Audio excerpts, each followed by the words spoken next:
Hey Jason, this is Emma. Can you hear us okay? Yeah, I can hear you just fine. Perfect. Emma, I had to put my meeting one that had trouble. I'm so glad you started talking. I didn't even realize anybody else was on the line. I know. I was looking and I saw Jason on there and I was like, huh, I wonder if Amy's on the Here I screen. am. Nope, just working away. Awesome. Jason, how you doing today? I'm doing good. I just dropped my kid off at college this weekend, so I'm trying to navigate the new normal. Oh my Oh, no goodness. way. Where at? So it's a small little liberal arts school in Texas, in Wichita Falls. Emma and I both went to small liberal arts schools in Indianapolis, so we can really appreciate this. Then I guess she's going to be okay then, because Yes. I keep. She took off like we have. Our family uses GeoZilla, and then right after we pulled off, she deleted it, and then phone calls are few and far between. So I'm like, well, I guess this is kind of. Oh She's an adult my. now. Yeah, Oh wow. So how far from your house is she? about 2 hours. It's not too Okay. bad. Oh, that's good. So she can like pop by. Okay, like it doesn't have to be a big planned thing. Maybe you'll see her every so often. Yeah, yeah. Or I can pop up. Well, So there, one of the yeah. two. Whichever works better, right? Yeah. Well, this is awesome. Thank you so much for just giving us a bit more of your time. We wanted to just make sure that we had dug into and heard from you about your story from beginning to end. I know we had talked about it briefly on one of our calls, um, but just wanted to give us a chance to just chat a little bit more and also just to learn more about you personally, because I know that we've had lots of folks on the call every time. So, if is it okay with you if we record this meeting just so we can go back and take some notes after we're done? Yeah, no, that's fine. Okay, perfect. Okay, so I would actually love to start with you. Would you mind sharing just a little bit about your background and maybe about your journey of how you got to customer service and specifically the Container Store would be awesome. Sure. So I've been with the company for 21 years. It was actually my first job out of college. My wife and I went to the University of North Texas, and she wanted to move to Houston to be closer to her family. We were about to get married, and I just needed a part-time job to get us through the honeymoon, and then I was going to look for my real job. And I started off at the Container Store down there, That's and awesome. fell in love with it. So got into inventory and logistics at the Houston store and worked there for 4 years. And then we were opening up in the Bay Area in 2001 in Walnut Creek. And there was a store. So the plan was to open up 4 stores, pretty much back to back to back. And so they wanted to have some strengths out there. So I transferred to Walnut Creek, opened up that store, and then I transferred to the downtown San Francisco location. And then just ended up through a series of, it was back when, like, we used to say we were off Fourth and Market, but we were just off Market before Bloomingdale's came in. So it wasn't like super high volume. Okay. So we had a lot of turnover, and I ended up was the only transfer that was left. So I started managing the store. We turned it around, and I had already had a 2-year contract at that point to stay out there, and it was coming to the end of that. So I already had another job at the corporate office in logistics. So my daughter was 18 months old and decided to, it's a little bit easier to raise a kid outside of the city. So we moved back to Dallas where we grew up. So was in logistics for 3 years, and this is kind of the long story of how I got to customer service. I missed the growing and developing employees.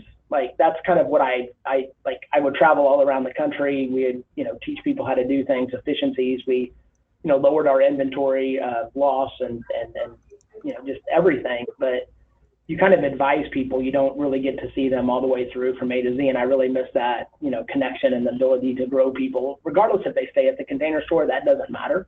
Mm-hmm. Trying to find people help people find their passions and realize their goals, no matter what they are, is kind of where I'm passionate about. I just use the Container Store as my vehicle to do that. So an opportunity came to work in the contact center, and it was, there was, I think at the time, 18 employees, and I just wanted to get back to it. So I went ahead and did that. Didn't really have any call center background or anything like that. I had the store manager experience from San Francisco, but I've been in there since 2007. And at that time, it was a single channel call center. We just had an 800 number. We managed email out of Outlook, believe it or not,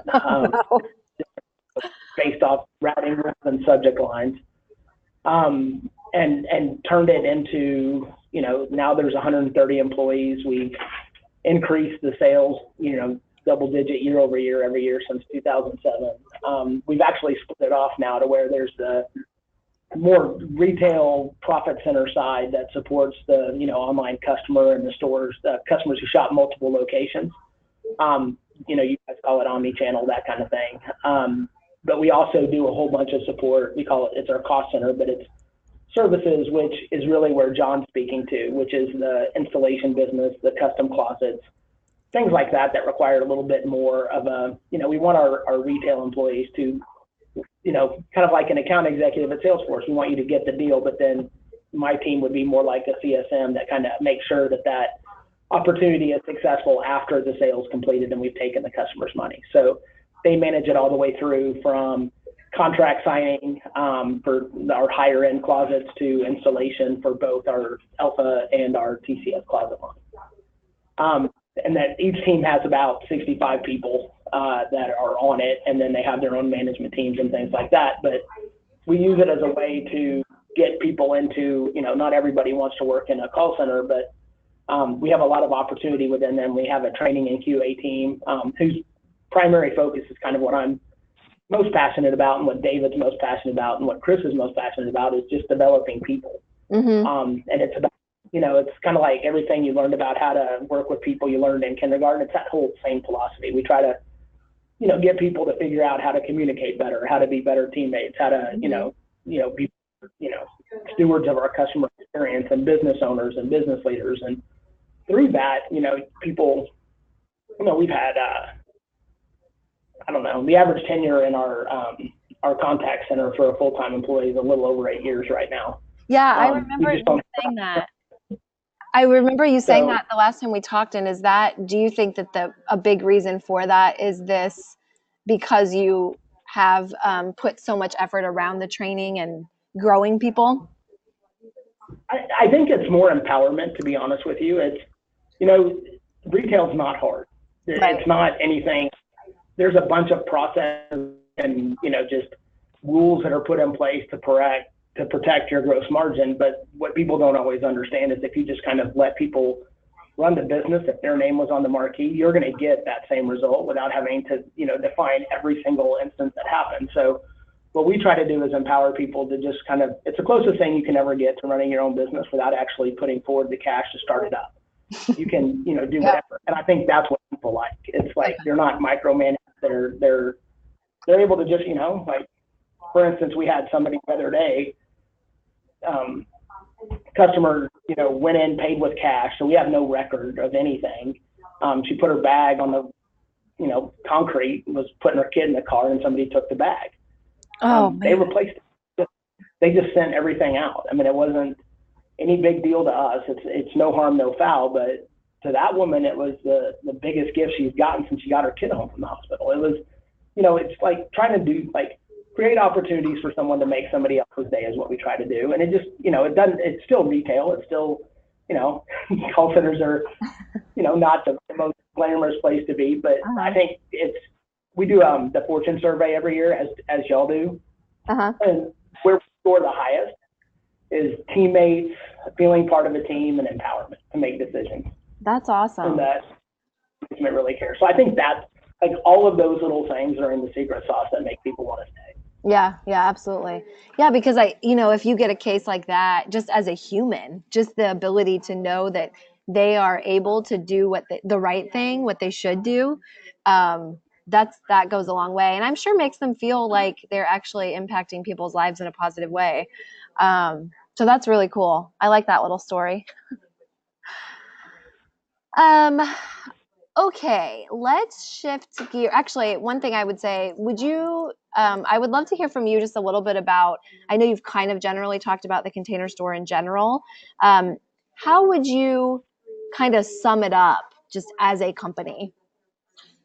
Like, tell me about Container Store. If someone said, tell me about the Container Store, what it's like to work there.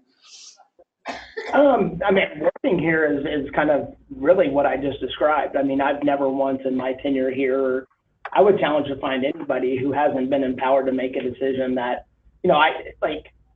I fancy myself as an entrepreneur, but I'm a chicken. Like, I don't want to put my own money out there and fail. This is a chance for me to do that on the company dime. And, Yep. we're able to do things to grow. Like, for example, the in-home service didn't exist. That was an idea that was born from employees. Oh, wow. The installation business and buying that was an idea that came from somebody on our finance team when we realized we were just giving away margin. All of these things are big initiatives that happen because our employees care. So it is like, I think in a few words to say, it's the closest thing you can have to owning your own company, family business, because that's the other part of it. It's there's David, who I work really closely with. He's been here for 26 years. Chris, who I hired part-time seasonally, is here for 10 years now.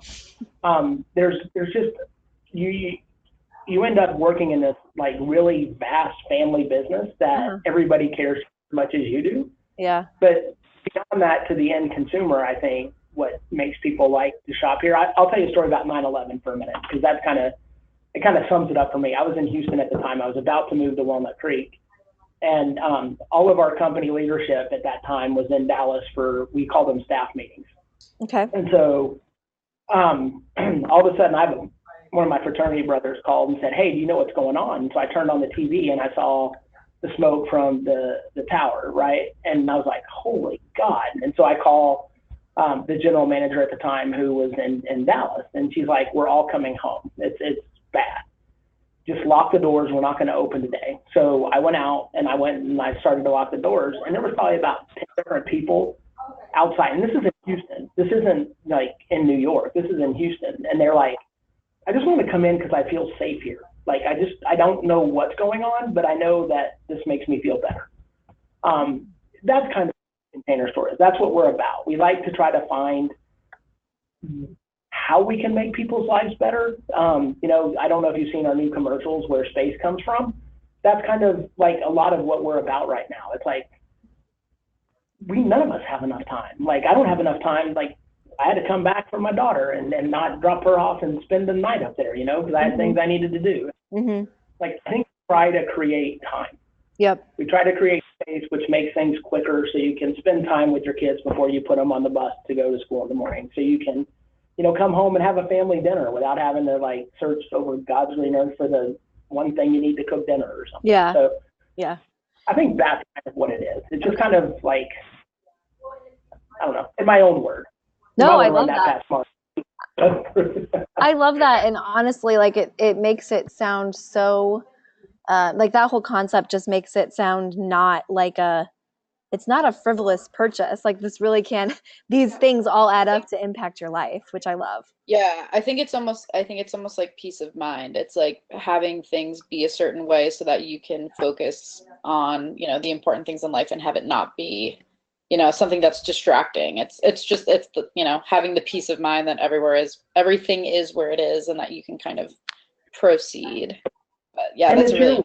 interesting point of view. Like, my wife is a placer. She likes to put things in their place. Mm-hmm. I come home from work and I kick my shoes. We both have our own solution that works for us.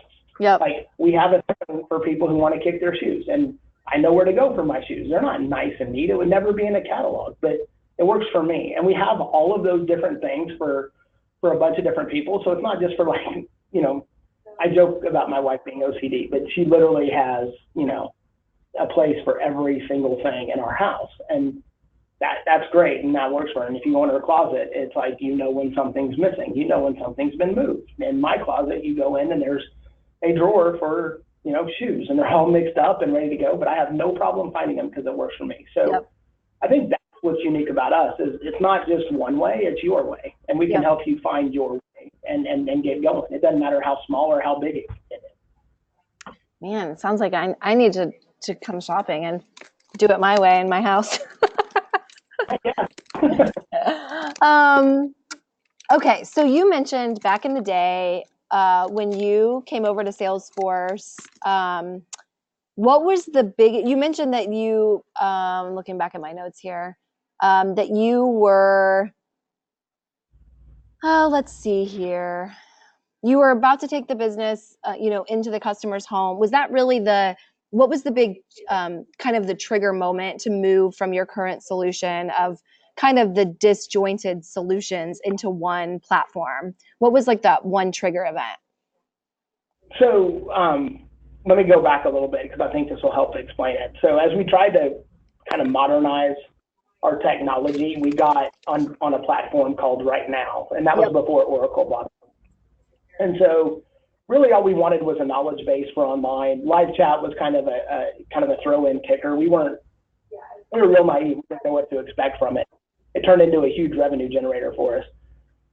But then we also used, just email management. It got us off of Outlook. So that's kind of what we were using. And then when we decided to go into the customer's home, we needed to have a little bit more security. And at that point, we were at the end of our 3-year term with RightNow. Oracle had just bought them. I did a whole panel on this at One Dreamforce. It was kind of a RightNow to Salesforce, kind of why you should think about it. Oracle has a history of, and I'm going to do a bad thing for Oracle real quick. They have a history of buying up products and then taking the one component that they need and then letting the platform die. So what we needed to do was we needed a way to have security at the opportunity level so we could go into the home, because we were going to leverage third-party contractors to do this, servicing of our customers in the home. We didn't want to start off with employees. So we wanted to lock down information so it wasn't like they had access to our entire customer database, nor did they have access to other contractors' opportunity records. So we needed to find something that would work both mobily and from a desktop. And RightNow's solution was, hey, why don't you leverage Oracle Sales Fusion, and that'll work. Well, there was no security on it. And so at that point, we realized that by the time we were going to have to re-up with a contract, and the fact that Oracle bought them and their history, and we had a couple other products that Oracle did this to, we were like, let's look for some other tools. And so we looked at a bunch, and Jen Coker, I'll never forget her, came in just kind of like, we had this, total cowboy guy, right? He just would meet up with people and network and do all this stuff. And he met up with Jen and he invited me to go. And it just, I just asked the one question. I'm like, so does profiles and things like that, does that persist mobilely? And she's like, it doesn't matter. It's a website.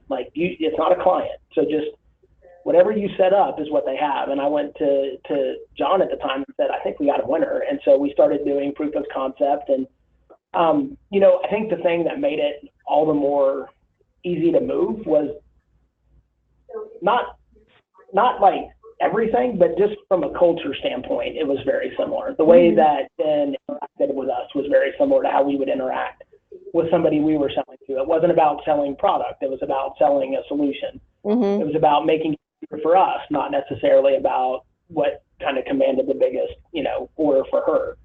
And I'll tell you, and David may laugh at this, but working with the Container Store is not exactly the most efficient thing to do.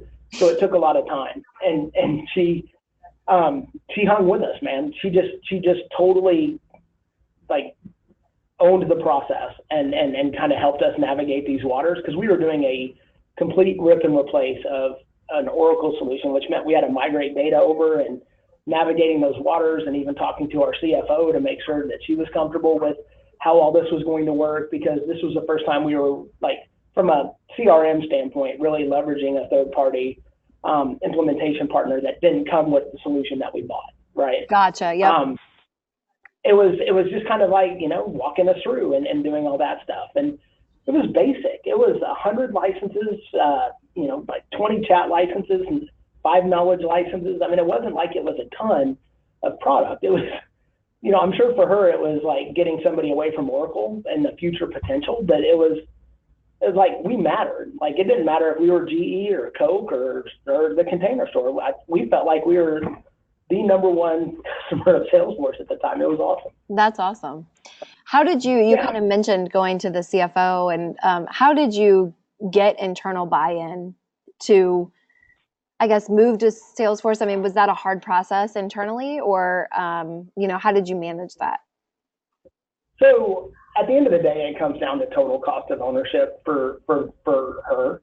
And what we were able to do is there was a lot of motivation for Salesforce to pull a client from Oracle.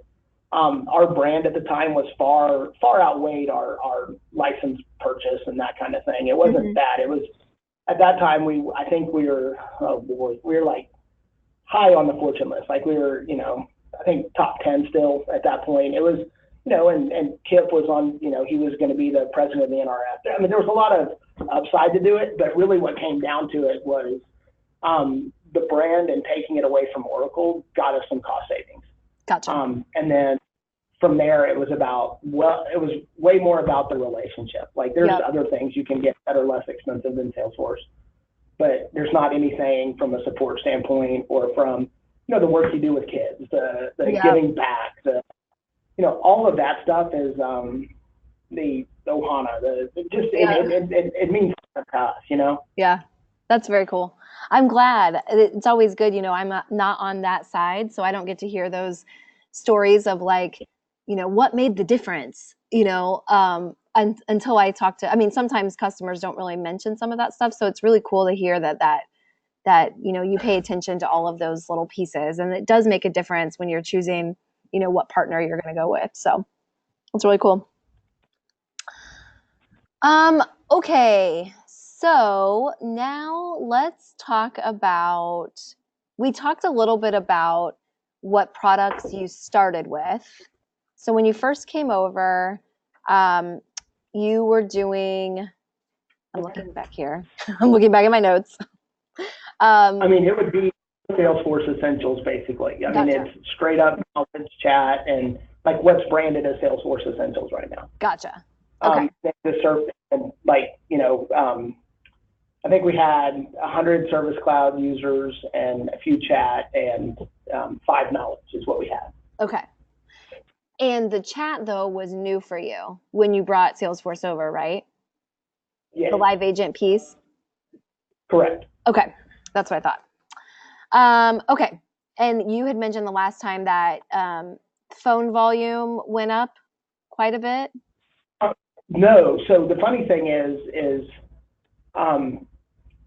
email went down, right? Okay. Conversion across the board, everywhere where we could measure conversion. We couldn't really do it on email, but on phones we could, and on chat we could. Phone conversion went up. Talk time was reduced by double digits. And then when you looked at the metrics for what chat did to like customers who were shopping online, so because we required the email address, that was our unique identifier for our customers. Customers who took advantage of chat and purchased converted at a much higher rate. Like I don't think I should get into too many numbers here, but like it was low single digits website, but then the where we started off with chat conversion was over 12%. So it was a ton higher. Yeah. What we thought would be the simple to moderate inquiries like, hey, where's my order? Or what's your return policy? Or when does this sale end? Turned into, hey, I'm in a meeting right now. I'm not the focus. Can I design my closet over chat? Sure. Wow. Like we didn't plan complex interactions. Like our shelving sale started today, and there are people designing with 2 different customers at the same time. And what we did was we leveraged the tools that were on our website, like the best-selling solution. So it'll go down like this. It's like, we sure can. What kind of space are you looking to design? And then what they'll do is say, my master closet. So we'll send them a hyperlink to the best-selling spaces that we have for the master closet. And so we already take all the information that the customer put in on the pre-chat survey to populate in our design tool the basic information we need to get a design going. And then we say, take a look at these spaces and tell me the different components that you like and what resonates with you. So they're pinging us left and right. Like, I like that it's open. I like that my hanging is split. I like that there's his side and a her side. So by the time that we ever even get their profile set up, we have enough content to do the design. Our IT department built an incredible design tool that populates a template based on his space, her space, shared space. So we already can then send them within a matter of 5 minutes from the time that they start their chat, a space design, and say, how does this look? And then they're able to say, you know what, I would like fewer shelves, more drawers. That's and crazy. then, nope, meeting's over. Can I call you later? Yep, call this number and give them this ID and they'll be able to help you. They might call the store, they might call the contact center. They might go into the store on their way home, but everybody can pull it up and see all the detail associated with that. So that design tool, is that like a separate app then? Is that connected to Salesforce? Or so how are you just like linking to that tool? It is. So not in the beginning it wasn't, but what we've done in the last 2 years is when you create a design, the first question we ask is, do you want to follow up with the customer? So at this point, you don't know if you're going to sell it or not. Mm-hmm. But if it's not somebody who's just walking in and, killing time before dinner, you're going to want to follow up. So we create an opportunity. And depending on what kind of service they want and what platform they're buying, it's either in-store or in-home. It's either Elfa or TCS closets. And then we have defined sales processes for those. So that's how it's tied. So you do the work in a separate app, but then we have, we just have a couple of, we pull through APIs, the different information we want. Yep. And then that creates opportunity in Salesforce. And then that's what our teams use for clienteling. And Gotcha. we call it Elfa for TCS closet sales process. But that's really where they're working and driving sales. So could a conversation go something like this, or like somebody would be maybe just chatting you to ask you one question about a specific closet, and from there can that turn into a full design? Like, so it can go from a super simple question to, oh, all of a sudden we have an opportunity with this customer and they literally might purchase, because that's really amazing. So it's funny, David is in here with me. He runs all of our services. His wife has the best story ever about this, where she was selling push pins to a customer and she transitioned them to an Elfa closet. So yeah, you don't even have to be, yeah, no, she's good. She runs our visual department now. So it was many years ago in New York, but you don't have to be talking about a closet. Our job is to find out, like, one of our foundation principles is man in the desert selling. So it's kind of the story about the man in the desert. You see him, what's the first thing that you think of? You give him a glass of water. Well, really, he needs a lot more than that, right? He might need a phone to call home and say, hey, I'm okay, I'm not dead, or I need food, or I need shade, or I need a ride out of the desert. Like, our job is to find out, what do you need beyond that glass of water? Most of the time, somebody is coming in and they're saying, I have a shoe problem, or I need a double hang bar for my closet. They're giving you clues into a bigger problem. Our job is to find out, is that really all it is? If it's a 29-cent hanger and that's all you need, I'm going to sell you a 29-cent hanger. But if you got a belt issue and a shoe issue and a hanging issue, like, I can give you Band-Aids, but you're hemorrhaging. Let's talk about what your problem is. Yeah. And let's figure out what, and that's what our salespeople do. So that we do that on chat, we do that in the store, we do it over the phones. If we're doing our jobs right, that's how we sell. That's our philosophy. Oh, that's cool. Awesome. One other question. So community, I believe are you using knowledge articles internally today, so your agents are able to kind of search the knowledge base?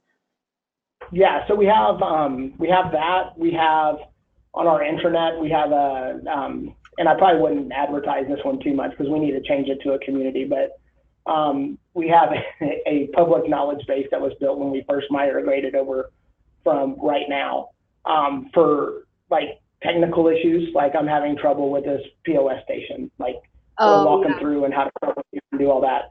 And then we have communities for our B2B group that sells out of B2B, and then we have a community for our in-home designers and our contained home organizers, the contractors. They work out of partner community.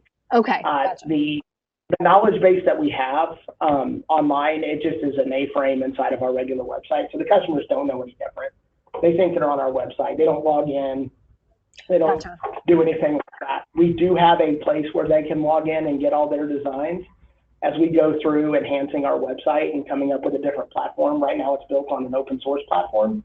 We're talking about what that needs to look like so we can do a lot of the things that we're talking about with field service. So they can do all the stuff that the tools will allow us to do, right? It's like, if you don't want to talk to anybody, you should be able to take care of yourself. We should make it that easy. Right.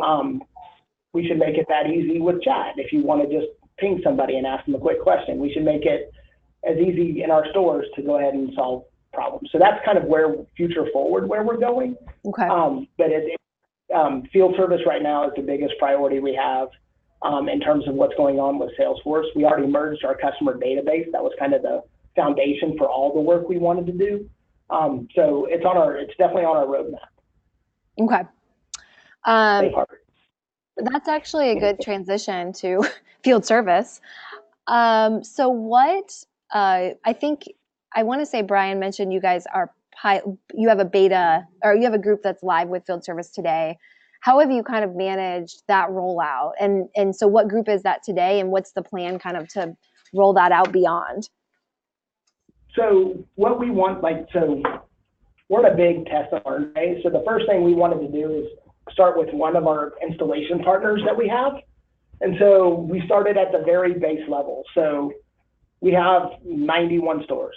So the very base level of that is one store. And then from there, we have one market. So like if you take DFW, because that's kind of where we are right now, you start in Fort Worth. Fort Worth gave us, it was kind of the perfect store that gave us all different types of field service jobs. So when you think about it, installing wire is a lot different than installing our wood solution, our solid wood solution, which is a lot different than installing our freestanding Metro, which is a lot different than installing Gladiator cabinets and things like that. So what this store had was kind of every day of every week, you were getting a little bit of everything. Mm-hmm. And so what we were able to do in that one store was to kind of understand, trying to think of how to say this right. In the past, we felt ourselves like we were a snowflake, like we had to modify everything to fit around our business practices. And what we really wanted to do was like, let's throw it out there. You know, Salesforce did its due diligence. They talked to a lot of companies. Maybe they know more about field service than we do. Let's not over customize it, and let's figure out what we truly need versus what we think we need. Mm-hmm. And so that's what the first part was. So once we got all that data, we make sure everything flows to accounting and everything's, you know, good like that. And then we want to go into and try a market that has 2 stores, right? And so the same company who supports DFW also supports Michigan and Troy and Novi. So let's start there and let's see what that looks like. And then after that, let's go to Ohio. That's 3 stores. Once we get all that, we have enough data to where we can say, now let's roll it out widespread. Let's go. We've defined how we need to roll it out with our installation partners. We have training videos for how the app works. A lot of our installers are, you know, craftsmen. You know, they're mm-hmm. handyman. Because they're third-party contractors, they can't get more than 50% of their revenue from the Container Store. So they do other things, right? Mm-hmm. They might be an electrician, be a painter. They might do this on the side. What we were trying to do was give them a tool that was not overcomplicated, but give us the data we needed to truly offer a seamless experience as we transition from store salesperson to the support service team here to the installer who was on site back to his company that he contracts with. So then everybody knew exactly what was going on, and then the customer wasn't feeling like they were getting hammered by all these different touch points. Like, who are you again? I talked to this person in the store, and then somebody else here did this. Now it's, you know, it's a horrible expression, but they have one person, right? They have one throat to choke in case anything goes wrong. They talk to their salesperson, and then we kind of look in the details, and everybody has it, and we're able to be nimble enough, and nobody has to contact the customer but that salesperson. So they have that consistency and experience from start to finish. That's awesome. And so what kind of shift have you seen so far? So I think the big thing is just stores like it because Do you have time for a quick story? I know we've got 10 minutes left, but Yeah, sure. I love all the stories.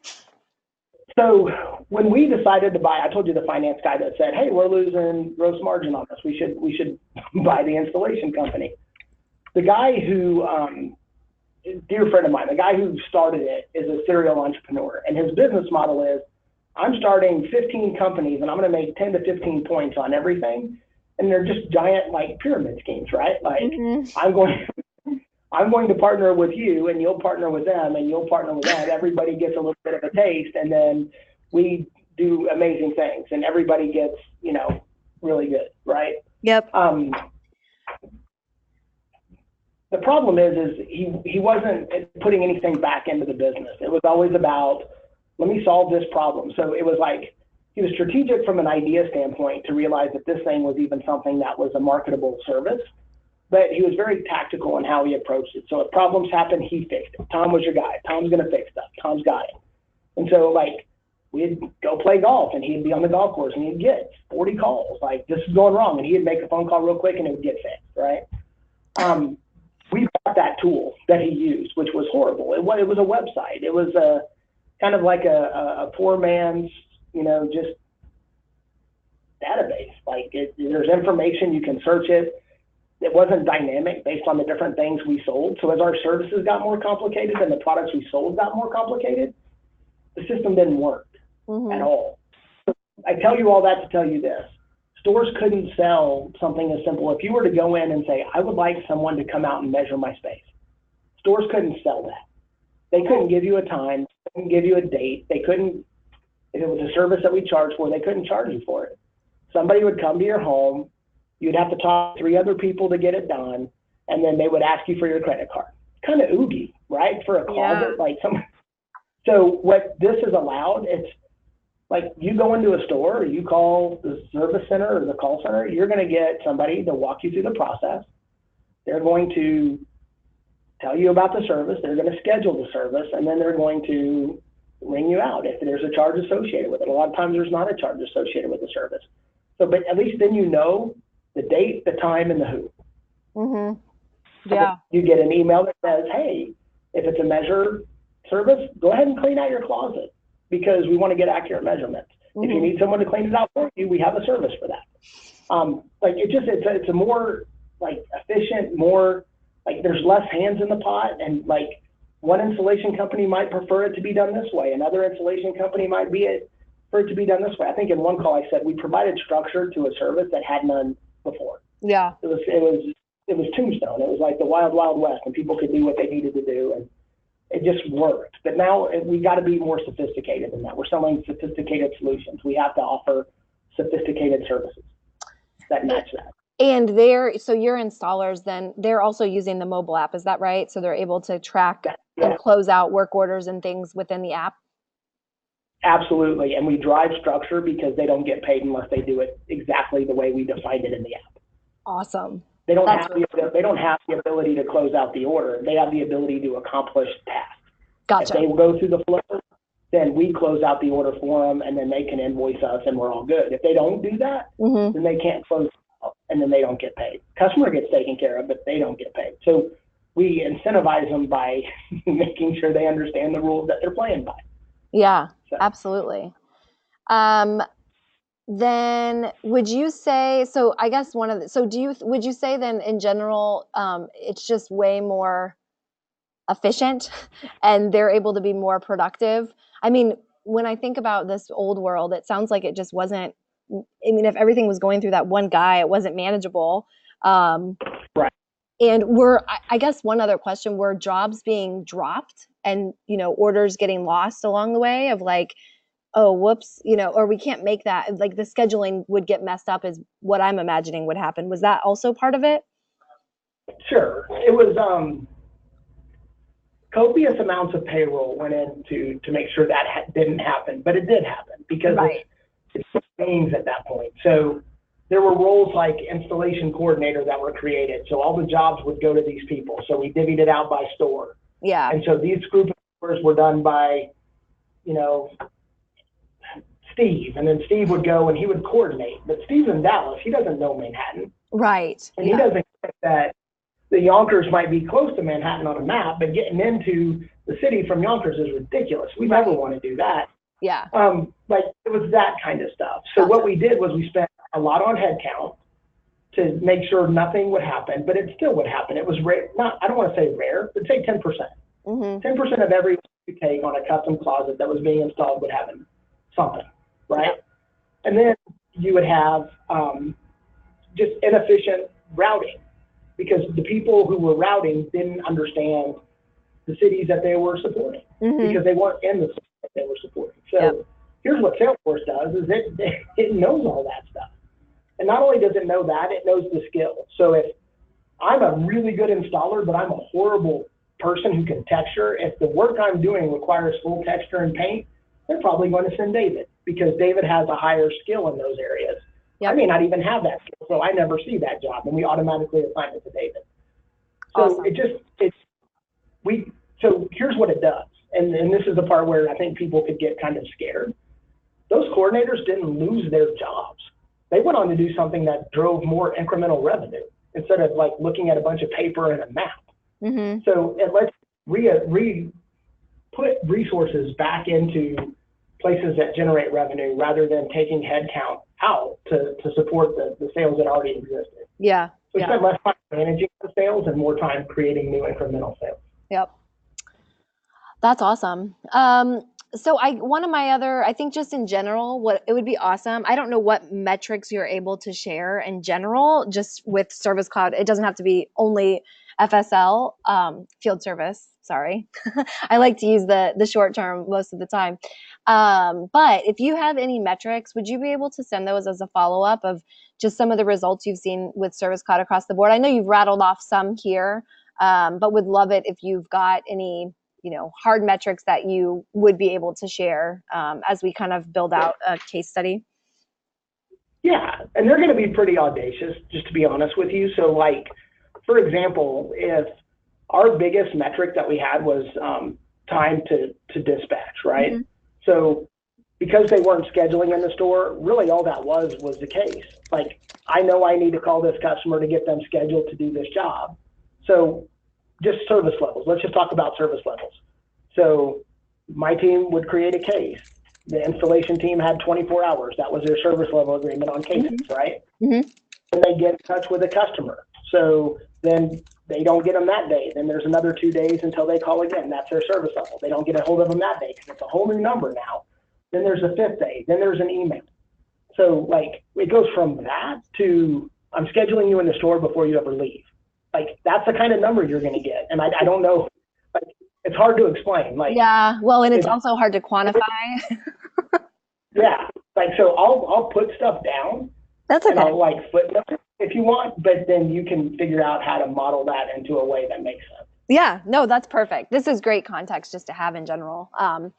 But of course, anything you can send over would be awesome. It can be everything from, cost savings to how did your traffic shift as you moved to another channel when you added live chat, and did your handle time go down, all the way, to then some of those FSL numbers that you were just kind of talking about. Any of that stuff is helpful, and we can kind of take whatever you give us and kind of figure out the best way to highlight it. So okay. I want to be respectful of your time, but this was really helpful. I guess my one last question would be, what would you say is your next kind of, this is where we're for sure going, or this is the next thing we want to do? I know some of it's kind of come to life with the demo pieces that we've been building out, but curious how you would kind of prioritize your next, what you're looking to do next. Honestly, I think it's kind of leveraging the tools that we have now, that we have in our current environment, and making the selling process more efficient. So kind of more of those aspirational things that John was talking about, like the mirror. It's like right now we can do, I need more fascia, I need more shelf liners, but like we should be able to sell better. We should be able, like there's no better place to sell than in the customer's home. You're there. And then doing that type of selling is something that we can leverage. We could do a better job of leveraging the tools that we have to make that more an employee or a third-party contractor. Like we have all the stuff. We just need to as we get field service completely rolled out, obviously we're going to make that better and better and better. But what we could do is make it also not just a cost. Like it was, there's a cost associated with it, but we should mitigate that cost by generating incremental sales through getting more spaces like we talked about, or selling additional products while we're there. Yep, absolutely. Very cool. Okay. I do just want to say, Jason, it was so funny. I was actually emailing with Jen Coker this morning and I sent her a note. I said, "You'll never believe who I'm on the phone with." She said, "I love that man, by far my favorite customer." So it's definitely reciprocated. Well, thanks for that. That's awesome. I think I also heard like a thing from our CMO, how she's just a huge fan of the Container Store in general. So that was kind of cool to hear her too talk about her love for the brand. And so I just feel like people are really excited about just this story, and the fact that we are showcasing it at Dreamforce is super exciting. So lots of excitement internally for sure.